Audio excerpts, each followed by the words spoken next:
வணக்கம். நம்ம மாயம் ஸ்டுடியோஸ் யூடியூப் சேனல்ல ஒரு நாளைக்கு 5 வீடியோஸ் போஸ்ட் பண்ணிட்டு இருக்கோம். எல்லா வீடியோஸ்க்கான நோட்டிஃபிகேஷன் உங்களுக்கு வரணும்னாக்கா சேனலை சப்ஸ்கிரைப் பண்ணிட்டு கீழே ஒரு பெல் ஐகான் இருக்கும், ஆல் நோட்டிஃபிகேஷன். அதை கிளிக் பண்ணிடுங்க. அதை கிளிக் பண்ணா மட்டும்தான் நான் போடுற வீடியோஸ் ஒன்று நீங்க பார்க்க முடியும். அண்ட் மாயம் ஸ்டுடியோஸ் போலவே மாயம் பக்தி அண்ட் மாயம் லைஃப் ஸ்டைல் இந்த சேனல்ஸையும் சப்ஸ்கிரைப் பண்ணிடுங்க. சப்ஸ்கிரைப் பண்ணிட்டு மறக்காம பெல் ஐகானை கிளிக் பண்ணிடுங்க, ஆல் நோட்டிஃபிகேஷன் கொடுத்துருங்க. யூடியூபை தாண்டி அடுத்தடுத்த அப்டேட்ஸ் நீங்க தெரிஞ்சுக்கணும் அப்படின்னா நம்ம மாயம் ட்ரெண்ட்ஸ் ஃபேஸ்புக் பேஜை ஃபாலோ பண்ணிடுங்க. கூடவே மாயம் ஸ்டுடியோஸ் 9 என்ற இன்ஸ்டாகிராம் பேஜையும் ஃபாலோ பண்ணிக்கங்க. இது எல்லாத்துக்கான லிங்க்ஸையும் கீழே டிஸ்கிரிப்ஷன் பாக்ஸ்ல கொடுத்துருக்கேன். நன்றி. மெய்தீண்டா காலத்து வரும்னு என்னன்னு கேட்டீங்கன்னா, ஒருத்தர் தொடாதே கண்களால் பார்த்தோ பேசியோ இயல்பாவே அவரை வசப்படுத்தக்கூடியது. நம்ம தூங்குனா பெட்ல போய் படுத்த உடனே தூங்குறோமே, அது கிடையாது, அந்த தூக்கம் கிடையாது. ஏன்னா நம்ம என்ன பண்றோம், உடலை தூங்க வைக்கிறதே கிடையாது, மனசையும் தூங்க வைக்கிறதே கிடையாது. சும்மா போய் படுக்கிறோம், எழுஞ்சிக்கிறோம், அவ்வளவுதான். உங்களை நீங்களே பார்க்க ஆரம்பிச்சிடும். உங்களோட எல்லா சக்கராசையும் நீங்களே உணர ஆரம்பிப்பீங்க. ஒரு ஹிப்னோட்டிசம் வந்து நமது முன்னோர்களுடைய மறைக்கப்பட்ட கலை. என்னடா இது ஹிப்னோட்டிசம் வெளிநாட்டோட கலை, இவர் நம்ம நாட்டோட கலைன்னு சொல்கிறேன்ல. இந்த கலையோட யுத்தி வந்து சில பேர் கிருஷ்ண பரமாத்மா யூஸ் பண்ணியிருப்பார், சிவன் யூஸ் பண்ணியிருப்பாங்க. இதை ஏன்னு கேட்டிங்கன்னா, மெய்தீண்டா காலத்து வரும். மெய்தீண்டா காலத்து வரும்னு என்னென்னு கேட்டிங்கன்னா, ஒருத்தர் தொடாதே கண்களால் பார்த்தோ பேசியோ இயல்பாகவே அவரை வசப்படுத்தக்கூடியது. அந்த மாதிரி வசப்படுத்தக்கூடியதுன்னா, இது நம்ம உடனே என்ன பண்ணுறோம், ஒருத்தரை வந்து மயக்கிறதுன்னு. அப்படி கிடையாது. அந்த மயக்கிறதுன்ற வார்த்தை வந்து மிஸ்மாரிசம். மிஸ்மாரிசம் வந்து பார்த்திங்கன்னா, ஒருத்தரை மயக்க முயற்சி செய்வது. ஹிப்னோட்டிசம் என்னன்னு கேட்டிங்கன்னா, ஒருத்தரை ஆழ்நிலையில் எடுத்துன்னு போயிட்டு நோய்களை குணப்படுத்தலாம், அவர் மன சஞ்சலங்களை குழப்பங்களை குணப்படுத்தலாம்.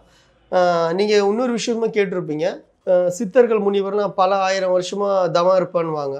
அதெல்லாம் உண்மை தான். தவம் இருப்பாங்கன்னா, ஒருத்தர் வந்து சமாதி நிலையில் இருந்தால் தன் உடல் வந்து கெடாது, ஆனால் உயிர் இருக்கும், உடல் எந்தவித செயல்பாடும் இருக்காது. அந்தமாரி நிலையிலே தான் ஹிப்னோட்டிசம் பண்ணி ஒருத்தரோட நோய்களை குணப்படுத்துறது தான் என்னோட வேலை. இயல்பாகவே நீங்கள் மாத்திரை மருந்து என்ன சாப்பிட்டாலும் ஒருத்தர் குணமாகாது, அந்த நோயோட தாக்கம் கொஞ்சம் கூட கம்மியாகாது. என்னன்னு கேட்டிங்கன்னா, அவங்க வந்து மனதளவில் பாதிக்கப்பட்டு அந்த நோயை கற்பனையிலேயே வளர்த்துட்டு இருப்பாங்க. கண்ணுக்கு தெரியாத நோயை இப்படி தான் இருக்கும், இது இப்படி இவ்வளோ இதுவாக இருக்கும், அது மாதிரி இருக்குன்னு சொல்லி அதை வளர்த்துட்டு பெருசாக வளர்த்ததால் அந்த நோயை எந்த மாத்திரை மருந்தும் குணப்படுத்தவே முடியாது. கடைசியாக வந்து சைக்காட்ரிக்கிட்ட எடுத்து போவாங்க. அவங்க டிப்ரெஷனுக்கு உண்டான டேப்லெட் கொடுப்பாங்க. அந்த டேப்லெட் என்னன்னு கேட்டிங்கன்னா, உங்களுக்கு ஆழ்நிலைக்கு உங்களை தூங்க வைக்கிறதுக்கு உண்டான டேப்லெட். ஆனால் அவங்க வந்து உங்களுக்கு மாத்திரை மருந்து கொடுத்து உங்களை தூங்க வைக்கிறாங்க. நாங்கள் உங்களுக்கு அப்படி இல்லை. சில கமெண்ட்ஸை போட்டு ஃபஸ்ட்டு வந்து உங்களுக்கும் எங்களுக்கும் ஒரு கம்யூனிகேஷன். நீங்கள் அந்த நோயின்ட்டு நீங்கள் எப்படி இமேஜினேஷன் பண்ணி வச்சுருக்கீங்க, அந்த நோயை நீங்கள் என்ன கற்பனையில் வச்சுருக்கீங்க, உங்களுக்கு அது ஒரு ஃபீலிங் இருக்குல்ல, அதோட தாட் என்ன அப்படின்னு நாங்கள் தெரிஞ்சுக்கின்னு இயல்பாகவே நாங்கள் போடுற கமெண்ட்ஸில் ஒரே சிட்டிங்ஸில் கூட ஒருத்தருக்கு ஆழ்நிலையில் போயிடுவாங்க. ஆழ்நிலை ஒருத்தர் உறக்க நிலையை சமாதி நிலையில் போயிட்டாலே, அதாவது சொல்லுவாங்க டீப் ஸ்லீப்பிங்னு சொல்லுவாங்க, அந்த நிலையில் போட்டாலே சர்வசாதாரணமாகவே அவங்கள குணப்படுத்தலாம். உதாரணத்துக்கு பார்த்தீங்கன்னா, ஒருத்தவங்க வந்து நிறைய தினம் வித்தியாசமான பேஷண்ட்ஸுங்களை நாங்கள் பார்ப்போம். ஆக்சுவலி பேஷண்ட்டுன்னு சொல்ல மாட்டோம், சப்ஜெக்ட்டு தான். அந்த சப்ஜெக்ட்டுங்களை பார்க்கல ஒருத்தவங்க நல்லா ஹஸ்பண்ட் ஒய்ஃபு நல்லா பேசிப்பாங்க. நான் கேட்டேன், உங்களுக்கு குழந்தைங்களாம் இல்லைங்களா அப்படின்னு கேட்டேன். இல்லை குழந்தைலாம் இல்லைன்னு சரின்னு போயிட்டாங்க. நான் கம்முன்னு இருந்துட்டேன். ஆனால் ஒரு காலகட்டத்துக்கு அப்புறம் என்னென்னா, கொஞ்சம் டீப் ஹவுஸில் கேட்டேன். ஒரு வீட்டுக்குள்ளே போகிறாங்க, ஆனால் தனித்தனியாக போய் படுத்துக்கிறாங்க. என்ன இது உங்கள் ஹஸ்பண்ட் இல்லையா அப்படின்னு கேட்டோம். இல்லை அவர் நான் பேசிக்கவே மாட்டோம் அப்படின்னு. அப்புறம் நாங்கள் பேச சொல்ல ஒரு கம்யூனிகேஷன் கேட்டேன்னா, இல்லை எங்களுக்குள்ளே அவ்வளோதான்னு. என்னன்னு கேட்டேன் பாரு, இவங்க வந்து அவர் ஒரு குறை சொல்லுவார், இவங்க ஒரு குறை சொல்லுவாங்க. என்னன்னு பார்த்தீங்கன்னா, இயல்பாகவே 2 பேரும் பேசிக்கிறதில்ல. எவ்வளோ கிட்டத்தட்ட ஒரு 20 வருஷமாக பேசிக்கிறதில்லை. நாங்கள் ஒரே ஒரு சிட்டிங் வாங்க நாங்கள் பண்ணலான்னு போட்டோம். ஒரே ஒரு சிட்டிங்ஸ் வந்தாங்க அவங்க மிஸ்ஸஸ். நீங்கள் சொன்னால் நம்ப மாட்டீங்க, 2 days.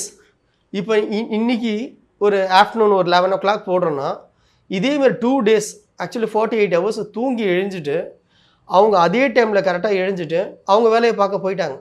ஆனால் அதுக்கப்புறம் பார்த்திங்கன்னா, அவங்களோட குண அதிசயங்களும் உடலோட அசைவுங்களும் அவங்களோட செயல்பாடுகளும் சர்வசாதாரணமாக குணமாகிடுச்சு.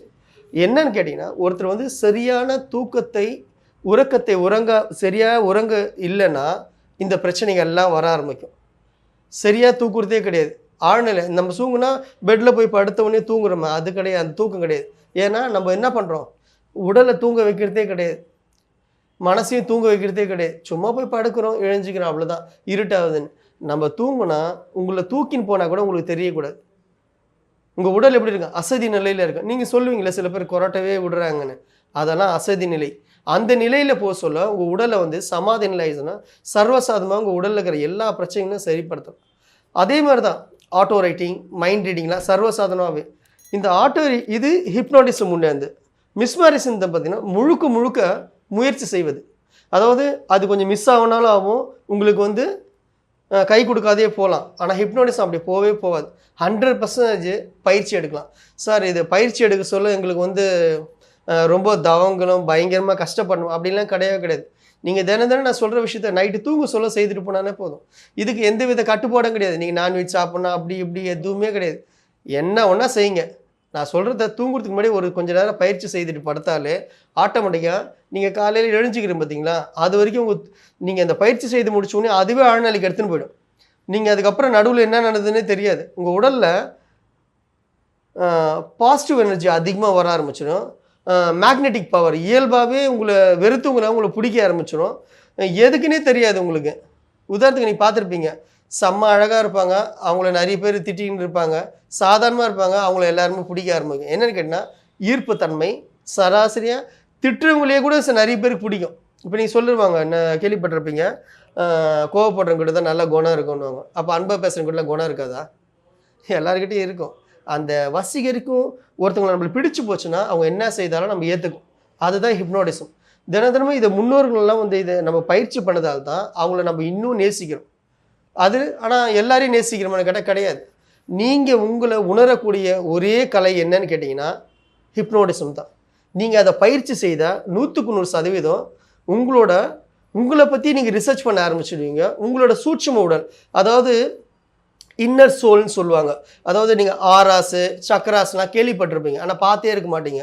அதோட ஃபீலிங்கில் எப்போ பார்ப்பீங்கன்னு கேட்டால் உங்களை நீங்களே பார்க்க ஆரம்பிச்சிடும். உங்களோட எல்லா சக்கராஸையும் நீங்களே உணர ஆரம்பிப்பீங்க.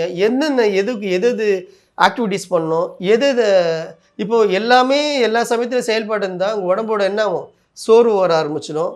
உங்களுக்கு தேவையில்லாத இப்போ நீங்கள் உதாரணத்துக்கு பார்த்தீங்கன்னா உங்கள் வீட்டில் எல்லா லைட்டும் எரிஞ்சுது, நைட்டு தூங்க சொல்ல நைட்டு நீங்கள் படுக்க போகிறீங்க, அப்போ எல்லா லைட்டும் எரிஞ்சானோ கரண்ட்டு வேஸ்ட்டு தான், உங்களுக்கும் தூக்கம் வராது. அதே மாதிரி எல்லாத்தையும் ஆஃப் பண்ணிட்டு ஒரு சின்ன லைட் போடுற மாதிரி தான்.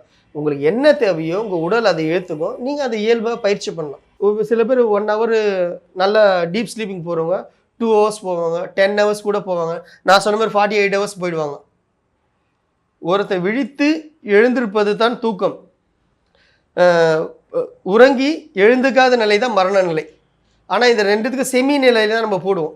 இந்த கூடு விட்டு கூடு பாடுறான்னு சொல்லுவோம் பார்த்தீங்களா, அந்த மாதிரி அந்த நிலையில் உங்களை போட்டுட்டு நீங்கள் என்ன சொல்லுவோம், சார் நான் தூங்குனா எப்படி சார் இது ஹிப்னாட்டிசம் கற்றுக்க முடியும் அப்படின்னு கேட்டிங்கன்னா, உங்களோட சூட்சும உடலை வெளிப்படுத்த சொல்ல அது எல்லா விஷயத்தையும் செய்ய ஆரம்பிக்கணும். நீங்கள் உதாரணத்துக்கு இப்போ நான் சொல்கிற விஷயத்தில் சில பேர் வந்து கற்றுக்க கூட மாட்டீங்க, இது என்னன்னு கூட தெரியாது. ஆனால் நீங்கள் உதாரணத்துக்கு தாஜ்மஹால் போய் பார்த்துருப்பீங்க, உங்கள் கண்ணுக்கு தெரியுதா? தெரியாது. இதை கண்ணை மூடி பாருங்கள், ஒரு செகண்டில் தாஜ்மஹால் உங்கள் கண்ணுக்கு தெரியும். அப்போ என்ன அர்த்தம், உங்களோட எண்ண அலைகள் எவ்வளோ தூரம் ஒன்றா ட்ராவல் ஆகிட்டே வரும். அது எப்படின்னா நினச்சா ஒண்டி வராது, உங்கள் சப்கான்ஷியஸ் மைண்டில் இருந்தால் மட்டும்தான் இந்த வேலை செய்ய ஆரம்பிக்கும். இதுதான் ஹிப்னாட்டிசத்தோட முக்கியமான கருத்து. ஹிப்னாட்டிசம் மூலிமா ஒருத்தர் என்ன ஒன்றா செய்யலாம்னா கண்டிப்பாக செய்யலாம். இதோட விஷயம் என்னன்னா, இதை டிஸ்டன்ஸ் ஹீலிங்னு சொல்லுவாங்க சில பேர், ஹீலிங் சொல்லுவாங்க. டிஸ்டன்ஸ்னால் ஒருத்தர் நம்ம ஒரு வாட்டி பார்த்துட்டாலே அவங்க எங்கே இருந்தாலும் என்ன ஒன்றா செய்ய ஆரம்பிக்கலாம். ஆனால் என்ன நடக்குன்னா, சார் உடனே நடக்குமானா கண்டிப்பாக நடக்கும், சில பேருக்கு நடக்காத கூட இருக்கும். இப்போ உதாரணத்துக்கு பார்த்தீங்கன்னா, இப்போ உங்கள் பக்கத்தில் ஒருத்தர் இருக்கிறாரு, சார் இந்த கடைக்கு போயிட்டு வாங்கினா ஓடிட்டு வருவார்.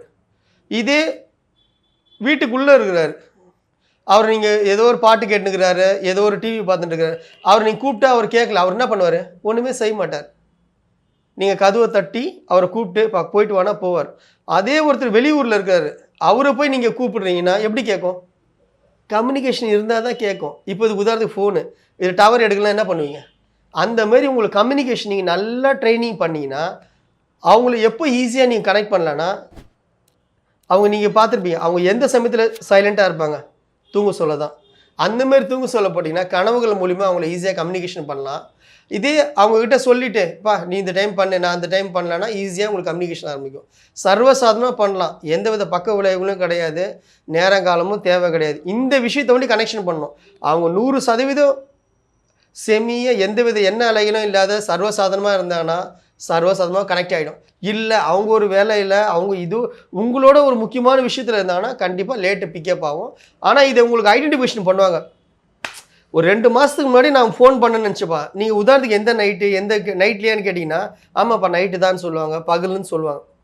அந்த மாதிரி அந்த டைம் முதல்ல தான் உங்களுக்கு ஈஸியாக கொடுக்க ஆரம்பிச்சிடுவாங்க. ஆனால் நீங்கள் நிறைய பயிற்சி பண்ணணும்.